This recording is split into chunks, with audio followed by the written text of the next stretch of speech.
Hi hello నమస్తే welcome back. నేను మీ host అక్షర విహారీ. మీలో ఎంతమంది ఎక్స్ట్రోవర్ట్గా నేనున్నా లేదు నేను ఇంట్రోవర్ట్గా ఉన్నా ఏది కరెక్ట్ అని అనుకుంటున్నారు? ఇట్లాంటి విషయాలన్నిటి గురించి మనకి ఈరోజు డీటెయిల్గా ఎక్స్ప్లెయిన్ చేయడానికి ఎంవిఎన్ కశ్యప్ గారు రెడీగా ఉన్నారు. సార్తో మాట్లాడేద్దాం. Hello sir. హలో అండి, ఎలా ఉన్నారు? I'm good, thank you. How are you? Doing fantastic అండి, top class. Sir, upcoming events ఏమున్నాయి? 2 మేజర్ ప్రోగ్రామ్స్ అండి. మేలో ఒక ప్రోగ్రామ్ ఉంది, బిజినెస్ గ్రోత్ సైకాలజీ. బిజినెస్లో 30 to 130% గ్రోత్ చూడాలంటే ఏం చేయాలి, ఏ సైకలాజికల్ స్ట్రాటజీస్ ఉపయోగించుకోవాలి, మైండ్ సెట్ ఎలా ఉండాలి, ఒక హై పర్ఫార్మింగ్ లీడర్గా ఎలా ఎదగాలి, ఒక అకౌంటబుల్ టీమ్ ఎలా బిల్డ్ చేయాలి, సేల్స్ని ఎలా ఎన్హాన్స్ చేయాలి, సక్సెస్ని కన్సిస్టెంట్గా ఎలా టేస్ట్ చేయాలి, వీటన్నిటి గురించి నేర్పించే ప్రోగ్రామ్ బిజినెస్ గ్రోత్ సైకాలజీ మేలో ఉంటుంది. 2 days ప్రోగ్రామ్. ఆఫ్లైన్లో అయితే హైదరాబాద్, ఆన్లైన్లో అయితే ఎనీవేర్ ఫ్రమ్ ద వరల్డ్ మీరు అటెండ్ అవ్వచ్చు. సెకండ్ ప్రోగ్రామ్ జూలైలో again 2 days program, offline and online. దాని పేరు బీ అన్షేకబుల్. ఎంత కష్టం వచ్చినా, ఎంత బాధ వచ్చినా, ఎన్ని ప్రాబ్లమ్స్ వచ్చినా మైండ్ చెక్కు చెదరకుండా అన్షేకబుల్గా మన మైండ్ని ఎలా పెట్టుకోవాలి అని దానికి సంబంధించిన స్ట్రాటజీస్ నేర్పించే program be unshakable. Business growth psychology is exclusively for business owners, leaders, real estate leaders, or ఒక టీమ్ని మేనేజ్ చేసే వాళ్ళు. మేనేజర్స్ అంటారా, టీమ్ లీడ్స్ అంటారా, మేనేజింగ్ డైరెక్టర్స్ అంటారా, ఎవరైనా సరే. Where be unshakable right from the students to CEOs ఎవరైనా అటెండ్ అవ్వచ్చు. Okay, yes, excellent. సార్, ఈరోజు కాన్సెప్ట్ వచ్చేసి ఎక్స్ట్రోవర్ట్ అండ్ ఇంట్రోవర్ట్. ఇప్పుడు ఎక్స్ట్రోవర్ట్గా ఉంటే మంచిదంటారా లేదా ఇంట్రోవర్ట్గా ఉంటే మంచిదంటారా? ఈ రెండు బిహేవియర్స్లో ఏది కరెక్ట్ అంటారు? అంటే ఎక్స్ట్రోవర్ట్గా ఉన్న వాళ్ళు హ్యాపీ అండ్ పీస్ఫుల్గా ఉంటారా, ఇంట్రోవర్ట్గా ఉన్న వాళ్ళు హ్యాపీగా అండ్ పీస్ఫుల్గా ఉంటారా? రెండిట్లో ఏది కరెక్ట్ అంటారు? వెరీ వెరీ ఇంట్రెస్టింగ్ క్వశ్చన్ అండి. నాకు తెలిసి సైకాలజీలో బాగా ట్రెండ్ అయ్యే టాపిక్స్లో ఈ పర్సనాలిటీ ట్రైట్స్ ఒకటి. ఎక్స్ట్రోవర్ట్ కరెక్టా, ఇంట్రోవర్ట్ కరెక్టా, ఆర్ ఎక్స్ట్రోవర్ట్గా ఉండటం మంచిదా, ఇంట్రోవర్ట్గా ఉండటం మంచిదా? ఎక్స్ట్రోవర్ట్గా ఉంటే ఎక్కువ సక్సెస్ అవుతామా, ఇంట్రోవర్ట్గా ఉంటే ఎక్కువ సక్సెస్ అవుతామా? ఆర్ మీరు అడిగినట్టు ఇద్దరిలో ఎవరు ఎక్కువ హ్యాపీగా పీస్ఫుల్గా ఉండగలుగుతారు? సో బేసిక్గా రెండిట్లో ఏది ఇంపార్టెంట్? నా క్వశ్చన్ ఏంటంటే, క్రికెట్లో బౌలర్ ఇంపార్టెంటా, బ్యాట్స్మెన్ ఇంపార్టెంటా?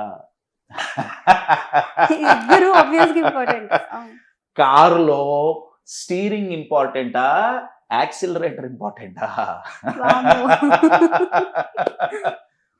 ఫోన్ ఇంపార్టెంటా, చార్జర్ ఇంపార్టెంటా? మై డియర్ ఫ్రెండ్స్, ఇద్దరూ ఇంపార్టెంటే, ఇద్దరూ కరెక్టే. క్రికెట్లో బౌలింగ్ లేకుండా ఓన్లీ బ్యాట్స్మెన్ ఉంటే మ్యాచ్ గెలవలేము, ఓన్లీ బ్యాట్స్మెన్ ఉండి బౌలింగ్ లేకుండా ఉన్న మ్యాచ్ గెలవలేము. రైట్? కార్లో ఓన్లీ యాక్సిలరేటర్ ఉంది, బ్రేక్ లేదు, యాక్సిడెంట్లు అవుతాయి. లేదా ఓన్లీ బ్రేక్ ఉంది, యాక్సిలరేషన్ లేదు, ముందుకు పోలేము. Extrovert and introvert first learning ఏంటంటే, ఇలా ఉండటమే కరెక్ట్, ఇలా ఉండటం తప్పు. అదొక మిత్ అండి, అదొక భ్రమ. యూజువల్గా సొసైటీలో చాలా సంవత్సరాల నుంచి జరిగిన కండిషనింగ్ ఏంటయా అంటే, ఇంట్రోవర్ట్గా ఉండటం తప్పు, ఎక్స్ట్రోవర్ట్గా ఉండటం కరెక్టు అని చాలా మంది అనుకుంటారు. కాదండి, ఎక్స్ట్రోవర్ట్ ఒక పర్సనాలిటీ టైప్, ఇంట్రోవర్ట్ ఒక పర్సనాలిటీ టైప్. ఈ మధ్య ఇంకోటి వచ్చింది, దాని పేరు అంబివర్ట్. అంటే వాళ్ళు కప్ప లాంటి వాళ్ళు, నీళ్ళలోనూ బతకగలరు, బయట కూడా బతకగలరు. అంటే వాళ్ళేంటి, వాళ్ళలో ఎక్స్ట్రోవర్ట్ అండ్ ఇంట్రోవర్ట్ ఇద్దరు ఉంటారు. నా దృష్టిలో, నాకున్న నాలెడ్జ్ ప్రకారం ప్రతి మనిషిలో ఎక్స్ట్రోవర్ట్ ఉంటాడు, ఇంట్రోవర్ట్ ఉంటాడు. కొందరిలో ఇంట్రోవర్ట్ నేచర్ డామినెంట్గా ఉంటుంది, కొందరిలో ఎక్స్ట్రోవర్ట్ నేచర్ డామినెంట్గా ఉంటుంది, కొందరిలో రెండు ఈక్వల్గా ఉంటాయి. ఫస్ట్ నేర్చుకోవాల్సింది ఏంటంటే, ఇంట్రోవర్ట్గా ఉండటం తప్పు కాదు, ఆర్ ఎక్స్ట్రోవర్ట్గా ఉండటమే కరెక్ట్ కాదు. ఎక్స్ట్రోవర్ట్కి కొన్ని పాజిటివ్స్ ఉన్నాయి, కొన్ని నెగటివ్స్ ఉన్నాయి. ఇంట్రోవర్ట్స్కి కొన్ని పాజిటివ్స్ ఉన్నాయి, నెగటివ్స్ ఉన్నాయి. ఈ వీడియోలో అవి మనం తెలుసుకుందాం. అప్పుడు మనకేం అర్థం అవుతుందంటే మనకున్న క్వాలిటీస్లో మనకు ఉపయోగపడే స్ట్రెంగ్త్ ఏంటి, వీక్నెస్ ఏంటి, స్ట్రెంగ్త్ని ఎక్కడ ఉపయోగించుకోవాలి, వీక్నెస్ను కూడా ఉపయోగించుకోవచ్చు, ఏ ప్లేస్లో ఉపయోగించుకోవాలి. అయితే ఇద్దరికి బెనిఫిట్స్ ఉంటాయి. డెఫినెట్గా ఉంటాయి. ఏ పర్సనాలిటీ అయినా, అసలు నా లెక్క ప్రకారం చెప్పాలంటే సైన్స్ ఏం చెప్తుందంటే 16 రకాల పర్సనాలిటీస్ ఉన్నాయి. దాంట్లో ఎక్స్ట్రోవర్ట్ 2, ఇంట్రోవర్ట్ అనే ఒక 2 మాత్రమే. ఈ కాన్సెప్ట్ అర్థం కావాలి అంటే మనకు ఫస్ట్ అర్థం కావాల్సింది ఏంటంటే హ్యూమన్ బాడీకి డోపమిన్ అనే హార్మోన్ చాలా అవసరం అండి. దాన్ని ఫీల్ గుడ్ హార్మోన్ అంటారు. మీరు ఇందాక అడిగారే ఎవరు ఎక్కువగా హ్యాపీగా ఉంటారు, ఎవరిలో అయితే డోపమిన్ ప్రొడక్షన్ బాగుంటుందో వాళ్ళు హ్యాపీగా ఉంటారు. అయితే న్యూరో సైన్స్ ఏం చెప్తుందంటే ఎక్స్ట్రావర్ట్స్లో డోపమిన్ స్టిమ్యులేట్ అయ్యేది, ట్రిగర్ అయ్యేదానికి కొన్ని రీజన్స్ ఉన్నాయి, వేరాజ్ ఇంట్రోవర్ట్స్లో అవి డిఫరెంట్. మీకు ఒక ఎగ్జాంపుల్, సింపుల్ ఎగ్జాంపుల్ చెప్పాలంటే సోషలైజింగ్ అంటే ఒక 30-40 మంది ఉన్న గ్యాదరింగ్లోకి వెళ్తే extroverts they feel extremely happy. వాళ్ళలో డోపమిన్ ఈజీగా ట్రిగర్ అవుతుంది. అంటే నలుగురిని కలవటం, పార్టీలకు వెళ్ళటం అంటారా, ఒక గ్యాదరింగ్. వేరాజ్ ఇంట్రోవర్డ్స్ వాళ్ళు అలోన్గా ఉంటే డోపమిన్ ఎక్కువ స్టిమ్యులేట్ అవుతుంది. మరి కశ్యప్ నలుగురిని కలవకపోవటం నెగిటివ్ కదా, మరి ఇంట్రోవర్డ్స్ పాజిటివ్ ఎట్లా అయ్యారు? ఇక్కడ పాజిటివ్ ఏంటంటే ఇంట్రోవర్డ్స్ తన చుట్టూ నలుగురు లేకపోయినా కానీ అలోన్గా ఉండటం వల్ల వాళ్ళు డిప్రెస్ అవ్వరు. అది వాళ్ళకున్న స్ట్రెంగ్త్ అండి. అంటే ఇంట్రోవర్ట్స్ ఈజీగా లోన్లీగా ఫీల్ అవ్వరు. ఒంటరితనం అంత ఈజీగా ఇంట్రోవర్ట్స్ దగ్గరికి రాదు, ఎందుకంటే వాళ్ళతో వాళ్ళు టైం స్పెండ్ చేయగలరు కాబట్టి. ఇది ఇంట్రోవర్ట్కున్న స్ట్రెంగ్త్. ఎక్స్ట్రోవర్ట్కున్న స్ట్రెంగ్త్ ఏంటయ్యా అంటే వాళ్ళు నలుగురిని ఆకర్షించగలరు, నలుగురితో ఈజీగా కలిసిపోగలరు. దీనివల్ల ఎక్స్ట్రోవర్ట్స్కి వచ్చే నష్టం ఏంటంటే ఆ నలుగురు లేకపోతే వాళ్ళు లోన్లీగా ఫీల్ అవుతారు, ఒంటరితనం వస్తుంది. ఇక్కడ ఇంట్రోవర్ట్స్ అలోన్ గా ఫీల్ కారు, కానీ వీళ్ళకి ఆ ఛాన్స్ ఉంది, అబ్సల్యూట్లీ లోన్లీగా ఫీల్ అవుతారు. ఎందుకంటే వాళ్ళు ఎక్స్ట్రోవర్ట్స్ అంటే ఈజీగా గుర్తుపట్టడం ఎట్లా అంటే వాళ్ళకి సెంటర్ ఆఫ్ అట్రాక్షన్ గా ఉండటం అంటే ఇష్టం అండి. అంటే అదేదో అటెన్షన్ సీకింగ్ అని దానికి ఏదో నెగిటివ్ నేమ్ పెట్టకండి. సెంటర్ ఆఫ్ అట్రాక్షన్ గా ఉండటం ఎక్స్ట్రోవర్ట్స్ కి ఇష్టం, వేరేజ్ ఇంట్రోవర్ట్స్ అన్కంఫర్టబుల్ గా ఫీల్ అవుతారు. ఇంట్రోవర్ట్స్ కూడా సోషలైజ్ అవుతారు ఎప్పుడంటే వాళ్ళ క్లోజ్ సర్కిల్లో మాత్రమే. ఇంట్రోవర్ట్స్ కి ప్రాబబ్లీ క్లోజ్ ఫ్రెండ్స్ సర్కిల్ చాలా చిన్నదిగా ఉంటుంది, కానీ చాలా స్ట్రాంగ్ గా ఉంటుంది. ఇద్దరూ హ్యాపీగా ఉంటారు, ఇద్దరూ హ్యాపీగా ఉండొచ్చు. ఎప్పుడయ్యా అంటే రియాలిటీ తెలుసుకున్నప్పుడు. ఇందాక నేను అన్నానే ఆ డోపమిన్ ట్రిగర్. ఇప్పుడు సౌత్ ఇండియాలో యూజువల్గా లంచ్లో రైస్ ఎక్కువ తీసుకుంటారు, నార్త్ ఇండియాలో రోటీ ఎక్కువ తీసుకుంటారు కదా.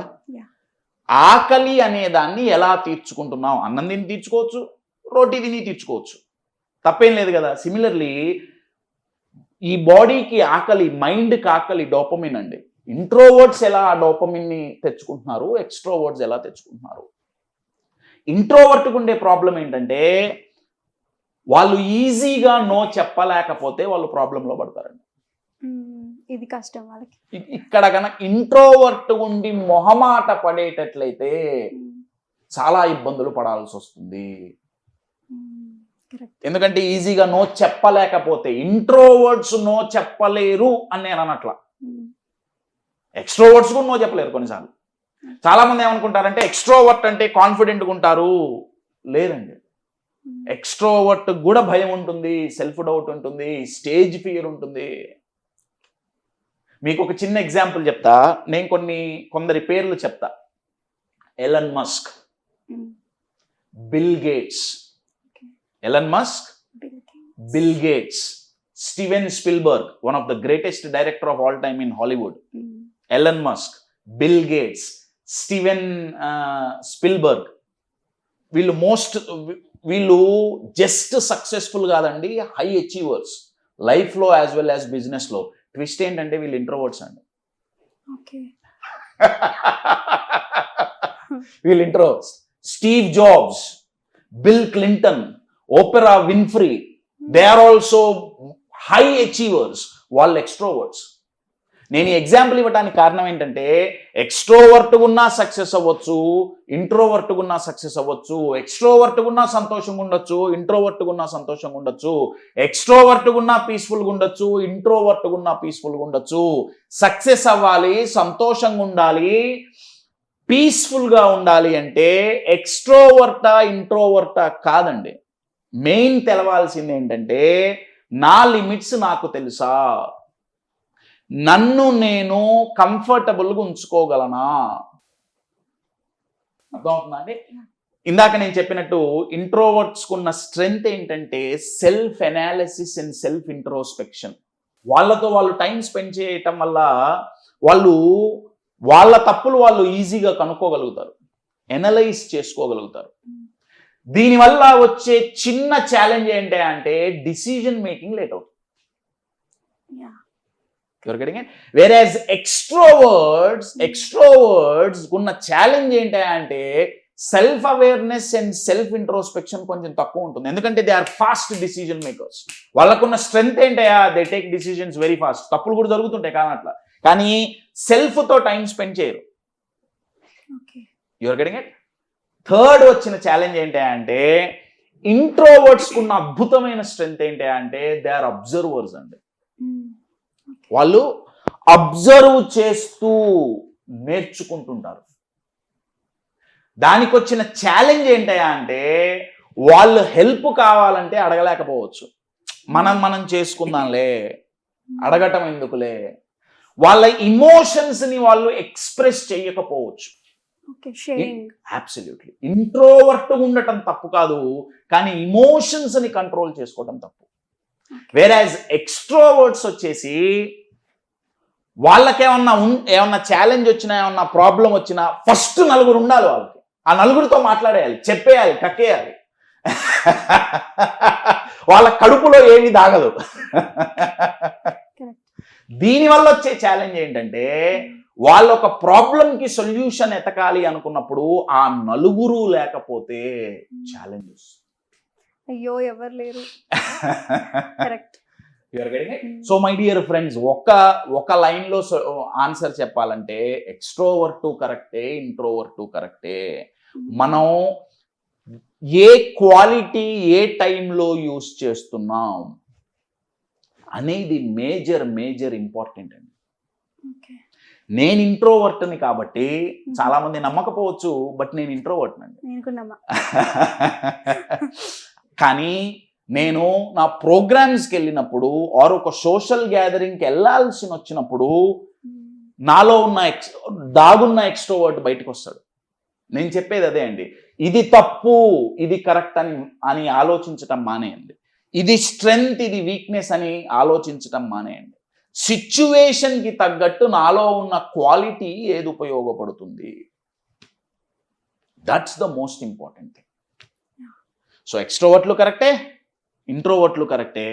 ఇద్దరూ సక్సెస్ అవ్వచ్చు, ఇద్దరూ హ్యాపీగా ఉండొచ్చు, ఇద్దరూ పీస్ఫుల్గా ఉండొచ్చు, మన లిమిట్స్ మనకి తెలిసినప్పుడు. అర్థమవుతుందా? ఇది చాలా లెందీ టాపిక్ అండి, ఎక్స్ట్రోవర్ట్ అండ్ ఇంట్రోవర్ట్ అనేది. ఆ 16 పర్సనాలిటీ టైప్స్ మీద కూడా మనం అప్కమింగ్ ఫ్యూచర్లో ఒక్కొక్క పర్సనాలిటీ టైప్ మీద ఒక్కొక్క వీడియో మనం ప్లాన్ చేద్దాం. సో చూసారు కదా, be unshakable event and sir describe చేసిన ఈవెంట్స్కి ఎవరైనా అటెండ్ అవ్వాలి అనుకుంటే కింద కనిపిస్తున్న డిస్ప్లే నెంబర్కి కాల్ చేయండి, అటెండ్ అవ్వండి. Thank you.